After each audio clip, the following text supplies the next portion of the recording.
Lugupeetud kuulajad, loodus on olnud Lahemaale ka veekogude suhtes arvuline, kujundades siia mitte eriti rikkalikku, kuid oma mitmekesisuse köita vetevõrgu.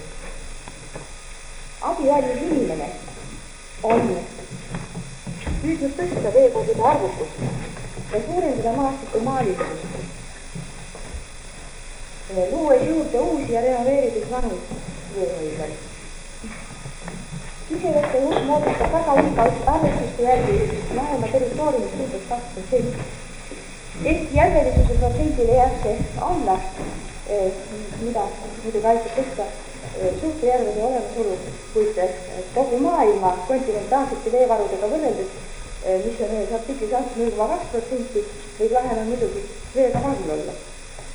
Millist vett siis Lahemaal leidub, mis kujul? Kõigepealt järvedena. Neid esitatakse olenevalt pindalast mõned üle 10, 11 kuni 14. Siia on siis arvestatud juurde ka alla 1 hektarilise pindalaga järved. Need on siin selles tööl tumesinise ära märgitud, kui on nad sinna paistavad. Õnnestunult on Lahemaale kokku juhtunud järvi kogu limnoloogilise skaala ulatuses, alates haruldaseks jäävatest oligotroofsetest, haarates püsja ja halotroofseid ning lõpetades sagedasemaks muutuvate antropogeensest eukosfeeruudega. Järgmiseks veekogu liigid Lahemaal on vaidjärved. Neid ma Lahemaa mõiste abiga andsin siia kaardile 21 ja need on märgitud roosa värviga, nagu ikka inimesed ja vastu sündinud, kuna on noored veekogud välja kujunemata. Siis võib Lahemaal märkida tagalavast olemas, need on natuke märgitud, need on pruulid, need on nii paista. Muidugi jõed ja ojad suuremad on üles märgitud rohelise joonega. Siis on Lahemaa algkirjeldus natuke allikad ja allikalised piirkonnad. Need ma märkisin siia kui kõige puhtama vee sinnisega. Need märgid tarvitse olla, kuigi täpselt, kuna need on talude järgi antud ja ma ei ole nii üldse näinud, ei tea. Ja siis kõige suurem ja ilusam joon, see on siis Lahemaale oma nime andja merelahel. Nagu teisedki maastiku elemendid tulevad veekogud panna Lahemaa üldplaanis kohale, näidata neile kätte nende rolli. Aga selleks, et seda teha, peab neid hästi hoidma. Peab nende kohta palju teadma. Kui me selle lahti mõtlustame, siis võiksime seda jagada järgmiselt. Esiteks, abiootilised tegurid, mida oleks tarvis teada. Hüdroloogilised näitajad, morfomeetrilised näitajad, füüsikalised iseloomustajad ja keemilised. Siis eustikuline osa. Siin me peaksime tundma kogu veekogude eustikku, alates kahveid, kõrgevatest taimidest kuni kaladeni välja ja muidugi võivad sellist tähelepanu haruldast olemas olla. Kolmanda osa tinglikult võib võtta igasugust produktsioonbioloogilised näitajad, biomassid ja produktsioonid ja ökoloogilised teoorid ja võib-olla ka sanitaarhügieenilised näitaja veekogude kohta. Samuti indikatsiooni ja võib-olla bioleitri meetodid, mis on maasajal oleks kõige moodsam ja rohkem kasutatud mujal maades. Kes seda vett siis uurib ja teeb? Meil Eestimaal ei ole üldse veeinstituuti olemas. Ja vesi on jagatud väga paljude asutuste vahele ära. Igaüks teeb seda omast aspektist. Kuid nagu Lahemaa ise pole mingi tundmatu maa, pole ka tema veed päris tundmatud. Ja olevalt nüüd sellest uurituse astmest, samuti veekogu liigist ja tema kasutamise eesmärgist realiseerub see programm erinevalt. Nihkub püsiplaanile üks või teine uurimise siht. Kõigepealt järved. Need on lähemal kõige enam uuritud veekoguliigid.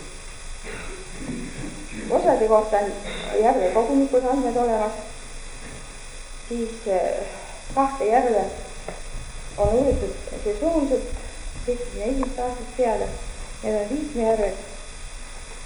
Need on ka Eestis avaldatud ja osa andmeid võetakse veel kokku. On osa muidugi neid järvi, mille kohta midagi teada pole, mõnede kohta väga liiklikud andmed ja eks nende peamine häda on see, et nad püsivad olema juba vananenud. Kui järjede osas arvati, et on võimalik tekkinud muutuste ja praeguse olukorrani fikseerimiseks piirduda kõrgemate taimede fütoplanktoni ja selle biomassi määramisega. Seda alustati tänavu Lahemaa lääneosas Lahja, Käsmu ja Kahala järved. Veetööd on sellised, mis nõuavad ohutustehnika arvestamist ja peab olema hea alus töödele minna, muidu upub lihtsalt ära.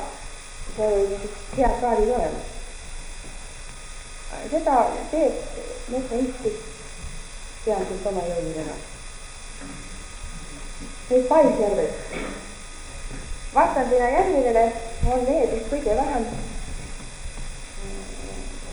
teada olevad veekogud ja nende kohta on ka Eestil on üldiselt kogemusi vähe. Ja võib-olla, et see on isegi öelda nagu ka maailma ulatuses, et tavaliselt luuakse suuri veehoidlaid. Ja nende loomise tingimused ja ka hädad, mis tulevad loomisel tehtud vigadest, on rohkem uuritud. Aga nagu üle vastavalt enamasti nendele väikestele paisjärvedele. Ja mis siin enamasti ähvardab on see, et nad on madalad ja liiga väikse läbivooluga ja nad võivad hakata kinni kasvama ja eutoföörumise tagajärjel tekib nüüd väga tugev veeõitumine. Kui Tallinna tulevase veevarustuse jaoks tehti uurimisi, siis prognoseeriti biotesti meetodil meie järvi ja jõgesid. Ja siis sellised meie jõed on palju biokeemide rikkamad kui järved, mis on saanud üsna loomulik kultuurmaastis läbides.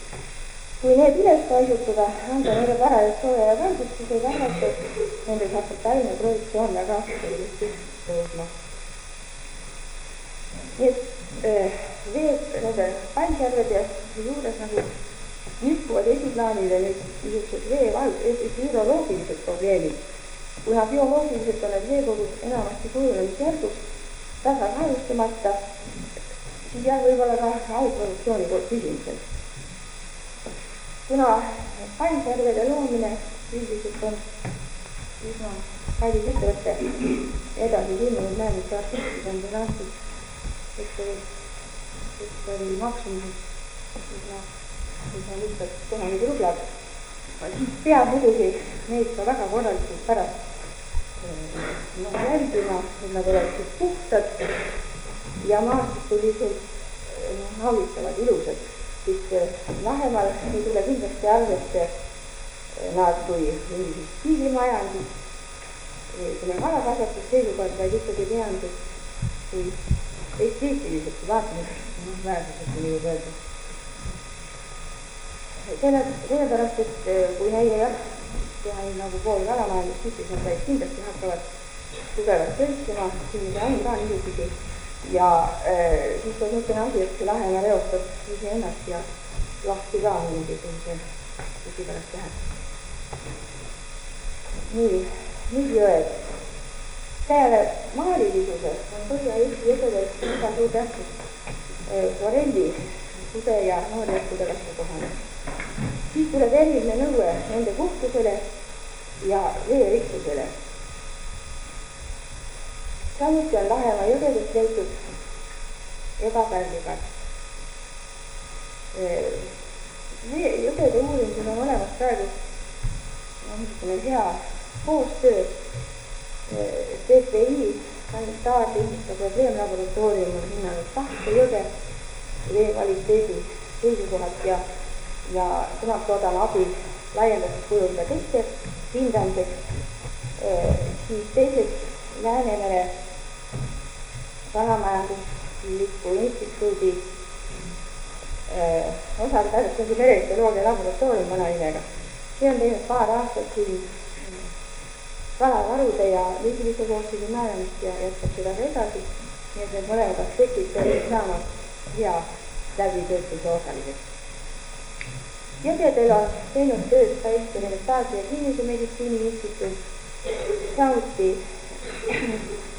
epidemioloogia, mikrobioloogia ja hügieeni instituut, nii et Jõgedest on olnud huvitatud väga mitmed asutused. Siis jääksid üle suurematest veekogudest või veest veel lahed. Lahtedega on tegelenud termo- ja elektrofüüsika instituudi Läänemere töörühm ja nad loota, et ta üle edaspidi ja annab siis selle kohta vastavat hinnangut. Rabalookaid, nagu öeldi, on uurinud Bioloogia Instituut. Allikate kohta ilmselt praegu keegi meie nagu pretendeerinud ei ole. Neid peaks ilmselt hindama rohkem veel arvuse seisukohalt. See niimoodi tükib olema alustöö. Kui need asutused nüüd kokku võtta, kes Lahemal veega midagi teevad, siis saab neid kokku 10 üksus. See on nüüd küll vist Eestimaal parim kaader, kes võib midagi teha ja sellepärast jääb üle loota, et kõik saab ilusti tehtud ja paigale pandud. Ja et järgmine Lahemaa päev on siis pool ettekannet vähemalt hüdrobioloogilisest.